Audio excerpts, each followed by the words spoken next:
Ayun mga tol, may booking tayo. Bali pumasok sa ating Popeyes. Ganito lang gawin yung mga tol, oh. Kasi pag pumasok yung booking, may makikita kayong check eh. Katulad nitong nasa video. Magpapakita ko sa inyo.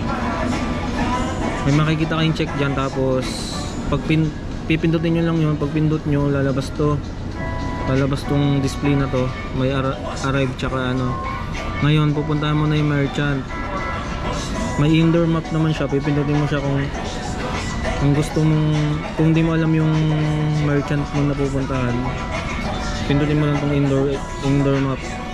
Tapos ang pumasok sa ating Popeyes, bali nandito na kayo sa Popeyes.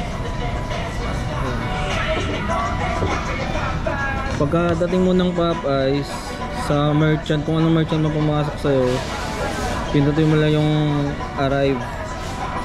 Ayan. Tapos yes, makikita mo dyan, take photo of receipt. Pipindutin mo lang yan. Yan. Since wala pa yung order natin, binabalot pa, kukunin muna natin yun, tapos i-picture natin. Tapos ito nung mga tolo, yung camera na picture na to, yung may camera na, yung camera na yan, nakikita nyo yung image na yun na camera.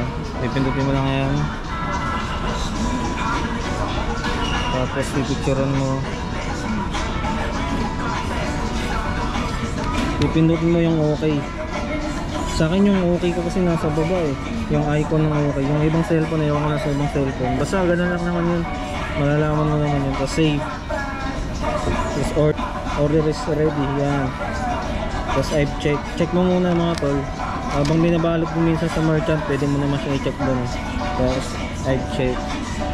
Ayun na, yung hatid natin, makikita mo na yung hatid mo dyan, Our Lady of Fatima, and we are sa may Lagro. Kaya, tapos pindutin mo lang navigate. Ayan, okay na yan. Thank you mga tol.